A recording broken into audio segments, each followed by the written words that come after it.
These are violent thugs, obviously. Many of them, by the way, have college degrees from expensive universities. But in the end, they're all just foot soldiers. There are legions behind them, people you don't see on camera. It takes legions, it takes money, and it takes organization to stage effective riots for 3.5 months. So it's worth asking, who is funding all of this? That is a central question. Too few have tried to answer it. We still don't know the full answer, but we're getting a clearer picture tonight.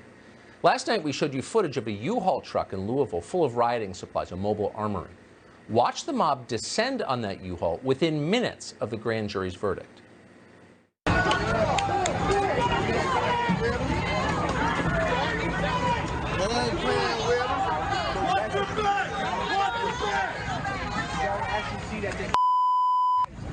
When we showed you that footage last night, we suggested we had leads as to who might have rented that U-Haul. Tonight, we know who did. We've determined that a woman called Holly Zoller paid for that U-Haul truck. Zoller works as a so-called bail disruptor, that's her description, for an organization called the Bail Project. The Bail Project helps get suspected criminals and rioters back out onto the street as quickly as they can. So who funds the Bail Project? It takes money to get people out of jail. Take a look at that organization's board of directors, and it tells you the story. There's a first-term Democratic congresswoman on there. But other than that, you will not find a more pampered group of revolutionaries.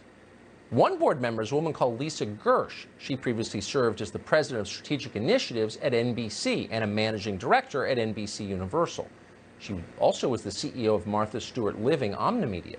Gersh even founded her own law firm at one point. Not a starving artist. Another board member is a man called Michael Novogratz. He's the CEO of Galaxy Investment Partners and a former principal at Fortress Investment Group LLC and the Fortress Macro Fund. He's a finance guy. He also serves on the board of the Princeton Varsity Club. So what's going on here? Why are the most privileged people in our society, rich executives like Gertz and Novogratz, supporting an organization that bails people out of jail who are destroying our cities and attacking our police? People like that, board members like this, live far from the scenes of riots, so why are they paying for riots? Maybe they're doing it to cover their own tracks. That's a thought.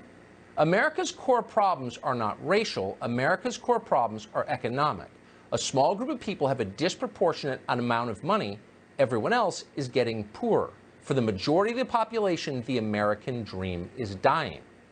But if you were on the right end of that equation, you wouldn't want the public to think too much about this. So maybe you'd fund racial conflict so they wouldn't think about it. It's pretty clever. It's also completely evil.